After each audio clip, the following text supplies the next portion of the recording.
Jumping back now into the show and more on what we saw last night from the Baltimore Ravens and the Cincinnati Bengals. An awesome game, right? Everything that you would have liked, again, as a neutral fan, just watching, tuning into Thursday Night Football. It was everything, right? You had the scoring, we had the drama, we had the decisions, everything, the controversy, as always. So I liked it as like a Steelers fan, right? But from one side, you look at the Bengals, and if you're a Bengals fan, it just feels like more of the same, more of the same just gut wrenching feeling where you're so close, you feel like you did everything possible to win, and still you have 6 losses on the year and only 4 wins. And as a Ravens fan, right, the win is great, right? You continue to win. Lamar Jackson continues to make his case for MVP. If anybody still had any doubts, right? But the win is great, but on the flip side of it, the defense, again, just so bad. It's just so bad and so sloppy that it's disgusting to see sometimes from the Ravens. It's just so unlike them to play like this. So we're going to get to that in just a second. But firstly, here on the Bengals, we talked about the importance of these next 3 games for them and their playoff hopes, right? Their game last night against the Ravens was going to be a big one, and arguably they should have won that game. Then you look at their next game after a couple extra days rest here against the Los Angeles Chargers coming up on Sunday Night Football, and the game after that against the Pittsburgh Steelers. So now that you already have a loss in this, mini period of these next 3 games, the next 2 of them now become that much more important because of the fact that you not only want to win them, right, because you just need to win games at this point in the year, but the fact that this Bengals team is 0-5 against teams with a winning record. That is, if you really want to make a case for the playoffs and legitimize yourself and really prove to yourself that you can compete and be in the playoffs, you can't not win a single game against teams with winning records, right? That's what everything is in the playoffs. It's the best of the best, all the best teams with obviously all winning records for the most part. You got to be able to beat those teams, or you're most likely not even going to be in the final dance. So they're 0-5 against teams with winning records. I believe they're 4-1 against teams with losing records. So now you have 2 more opportunities here to face 2 teams that one of them is in your division directly. So you're going to play 2 games against the Steelers, kind of helping yourself while making them, worse as well by losing for them. And also the Chargers, they're in 6th or they're in 7th place right now in the wild card. So, beating them obviously gives you the head-to-head and also tacks on a loss for them, and the records get closer. So it's the level of importance, the level of significance now has ramped up for the Bengals that much more.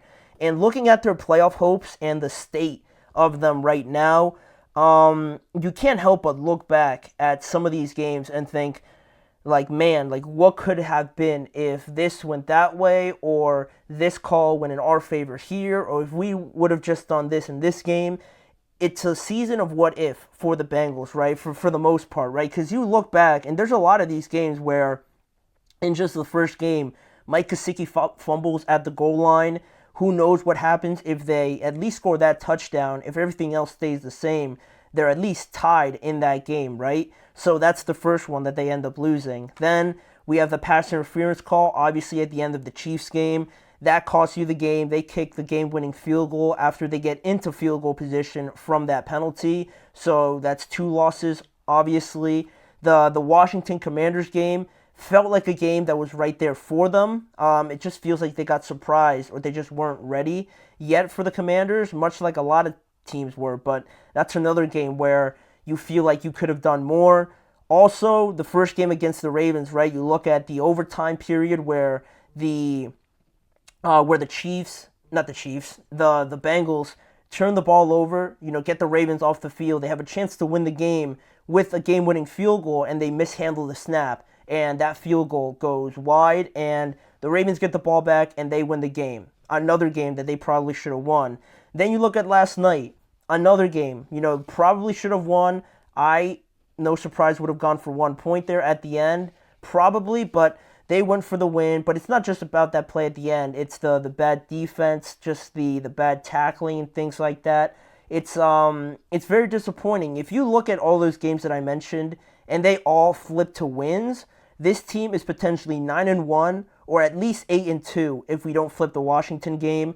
The one loss that they, I would say, truly deserve is probably the Eagles game. They got their butts kicked, so at worst they could be 8-2 with the loss to the Eagles and the loss to the Commanders. But every other game, there was a play or a sequence of plays that you look and they either messed up or it was just something weird that happened by their own accord more often than not too, and it ends up costing them. So now, instead of only losing 1 or 2 games on the year, you've lost an additional 4 or even 5 more. So it's tormenting, I'm sure, to think about. I'm sure they try not to think about it, but it's hard not to in such a weird season where they were painted as such, contending teams. But for them to be in this position, it's very odd.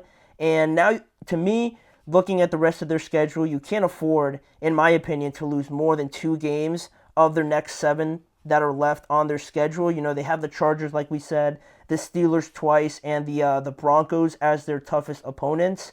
And, they're most likely going to have to win all of them. And all those teams are direct competition in the playoffs in terms of seeding and whatnot. So they're going to need to win those games. And then I know they have games in there against the Cowboys, the Browns, and the Titans, which they should win. So these 4 games here, 2 against Pittsburgh, 1 in Denver, and 1 against the Chargers, are going to be just as important because, like I said, if they lose more than 2 of them, that's pretty much it for them. It's looking a little bit dire right now, but it's not completely over for sure. And then we get to the Ravens defense. Like, man, where do we start? Where would this team be without? Imagine if they didn't get Derrick Henry this year, or if Lamar wasn't playing better than his MVP season. Everybody knew Lamar was great and everything, but to play better than an MVP season that you had last year already is remarkable stuff.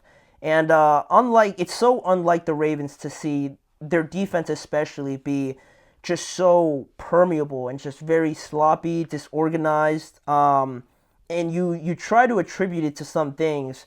The easiest thing to point out would be the departure of Mike Macdonald, their defensive coordinator.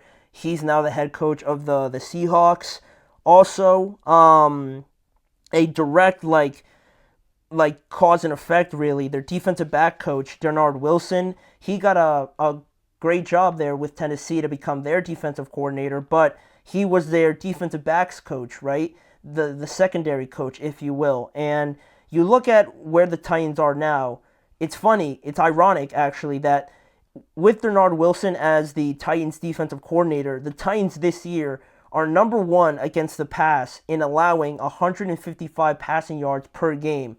That's the least amount given up by a defense in 2024, whereas the Ravens, complete opposite. They're in last in allowing 295 passing yards per game. That's almost double of what Tennessee is doing with Baltimore's former defensive backs coach. And it doesn't get any more ironic than that. They're not going to hold him hostage, obviously, to just keep him there. If he wants to leave, he's going to leave. But it's made a big impact, obviously, and their new defensive coordinator, Zach Orr, I'm not saying it's all on him, but it is his first year, so, he can only get better with more experience, being in more situations like this, but he is a first-year head or defensive coordinator, so that is going to come with some bumps along the way. And also, just looking at some of these plays, right, where you look at the 70-yard touchdown by Jamar Chase, where I believe the Ravens were up 28-21, and Jamar just runs a post route, not even really doing too much, and you have Stevens essentially covering him pretty much, or they're playing quarters coverage, and he's on the outside shoulder of Jamar Chase. And so, likely, because you have the corner on the outside shoulder, you're probably going to cut inside, and that's where usually the safety would be, knowing that it is Jamar Chase, knowing that he's already killing you all night long. That's where the safety should be to provide some help.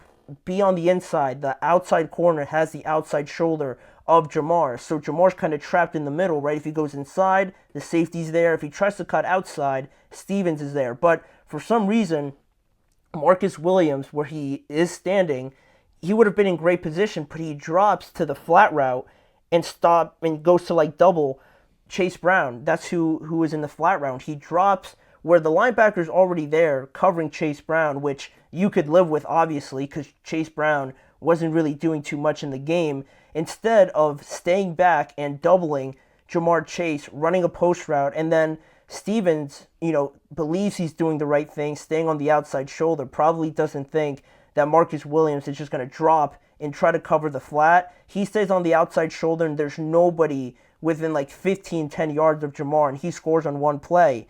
Then, even before that, Jamar Chase scores on another one-play drive, essentially, where he catches the ball over the middle, a wide open gap in the Ravens zone, and he just runs between everybody. Nobody lays a finger on him, and those two plays really stand out. Plus the holding penalties that gave the Bengals a couple extra lives, if you will, in some of the drives where Nate Wiggins was holding or Marlon Humphrey was holding. Overall, the execution, just the discipline and the communication is just all very poor for the Ravens at this point. And even still, like T. Higgins isn't even out there, and Jamar somehow plays better in this game than he did when T. Higgins was out there. And it makes no sense that at some point, it's in the second half where I don't know what Jamar had in the first half, how many yards he had, but we're in the second half already, and Jamar has already scored the 67-yard touchdown to make it 21-7. So for you to leave him wide open with Stevens on the outside shoulder and go to double somebody else, that's just inexplicable. That's just there's no excuse for why Marcus would drop and not try to cover Jamar Chase. He scores another long touchdown. The last touchdown was just an amazing throw, so that one really doesn't matter too much. But in terms of which is worse at this point in time, I would probably say the Bengals' playoff hopes are in a worse spot, or I'm more worried about the playoff hopes for the Bengals, because I believe the Ravens, they're already in last place in passing defense, so they can't get any worse. They can't get any worse than last. There's nobody else, so they can only improve from here. Whereas the Bengals, I just feel like some of the players, or the lack of some of the players that they don't have, really is costing them. They're not really relying on their defense. The tackling on the Jalen or the Tylan Wallace touchdown was very bad. Everyone just tries to push him out of bounds, and they don't. And he just tightropes the sideline and goes and scores. That shouldn't have happened. Elsewhere, a lot of their pass rushes, I don't know if I'm nitpicking, I might be, but it feels like everything was very discombobulated. Like with Lamar, with any running quarterback, you'd like to keep them kind of in the middle. If they break the containment of the outside linebackers, that's where you get Lamar. What was it that he ran for 58 yards on that one play where he almost scored? That's where you get those plays, right? And a lot of times I felt like the Bengals were pretty undisciplined in staying and containing Lamar. A lot of the times I feel like they went inside, breaking that discipline, and Lamar got outside, and that's where he started creating a bunch of things that are just routine to him. So I didn't really like that from their defense anyway also. So on top of that, their offensive line is still pretty bad. It's in pretty bad shape. It's ranked among the 20s again this year.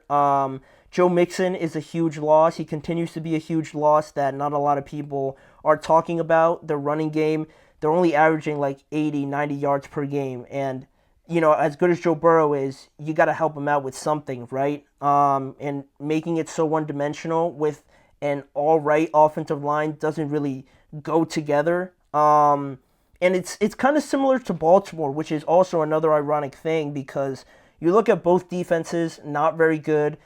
Two amazing quarterbacks, Derrick Henry, an all-world talent, Jamar Chase, an all-world talent for their quarterbacks.